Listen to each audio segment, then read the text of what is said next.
त्रिपुरा की 60 विधानसभा सीटों के लिए आज सुबह से ही मतदान चालू है, जहां भारी संख्या में सुबह से ही मतदान डालने के लिए मतदाता पहुंच रहे हैं।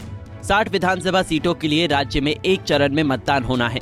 सुबह 7 बजे से शुरू हुई वोटिंग शाम 4 बजे तक होने वाली है। इस बीच राज्य के मुख्यमंत्री मानिक साहा ने अगरतला के बोरडोवली विधानसभा में आने वाले एक स्कूल में पहुंचकर मतदान किया। इस दौरान उन्होंने राज्य के सभी मतदाताओं से मतदान में हिस्सा लेने की अपील की और राज्य में दोबारा भाजपा की सरकार बनाने का दावा किया। त्रिपुरा की 60 विधानसभा सीटों के लिए हो रहे मतदान के नतीजे 2 मार्च को आएंगे। इस बीच चुनाव से पहले प्रधानमंत्री नरेंद्र मोदी ने ट्वीट कर त्रिपुरा के लोगों से रिकॉर्ड संख्या में मतदान करने और लोकतंत्र के पर्व को मजबूत करने की अपील की है। आपको बता दें कि त्रिपुरा में भारतीय जनता पार्टी 55 सीटों पर चुनाव लड़ रही है, जबकि उसकी सहयोगी पार्टी IPFT ने 5 सीटों पर उम्मीदवार उतारे हैं। वहीं माकपा 47 सीटों पर चुनाव लड़ रही है और उसकी सहयोगी कांग्रेस पार्टी 13 सीटों पर चुनाव लड़ रही है। टिपरा मोथा ने 42 सीटों पर उम्मीदवार उतारे हैं। तृणमूल कांग्रेस के 28 उम्मीदवार अपनी किस्मत आजमाने मैदान में उतरे हैं, जबकि 58 निर्दलीय उम्मीदवार हैं।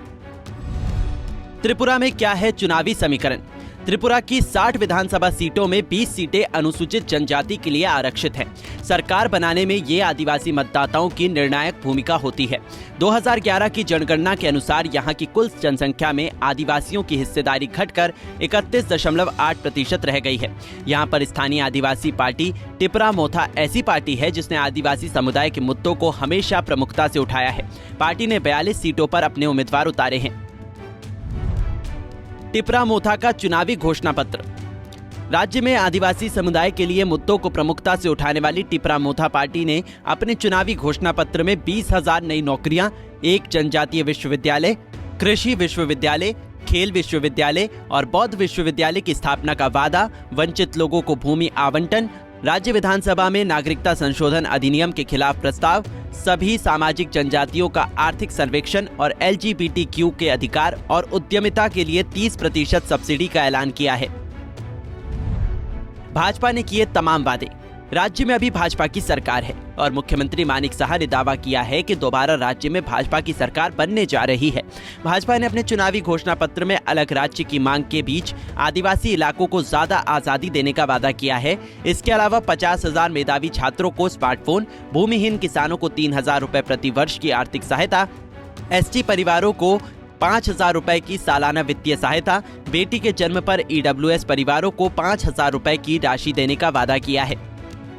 त्रिपुरा में विधानसभा चुनाव से पहले भारतीय जनता पार्टी राज्य में दोबारा सत्ता वापसी की बात कर रही है। इसके लिए खुद प्रधानमंत्री नरेंद्र मोदी ने त्रिपुरा में जाकर चुनावी जनसभा को संबोधित किया और रोड शो कर त्रिपुरा के लोगों से मिलकर भाजपा के पक्ष में वोट डालने की बात कही। भाजपा ने राज्य में जीत के लिए अपनी पूरी ताकत झोंकी है। यही कारण है कि PM मोदी के अलावा गृह मंत्री अमित शाह, रक्षा मंत्री राजनाथ सिंह और पार्टी के राष्ट्रीय अध्यक्ष JP नड्डा ने भी त्रिपुरा जाकर चुनावी जनसभा को संबोधित किया और भाजपा के पक्ष में माहौल बनाने की कोशिश की। IPFT का सहयोगी होने से भाजपा को फायदा। भाजपा IPFT के साथ गठबंधन कर विधानसभा के चुनावी मैदान में उतरी है। IPFT राज्य की क्षेत्रीय पार्टी है जिसने 2013 में अलग त्रिपुरा लैंड की मांग उठाई थी।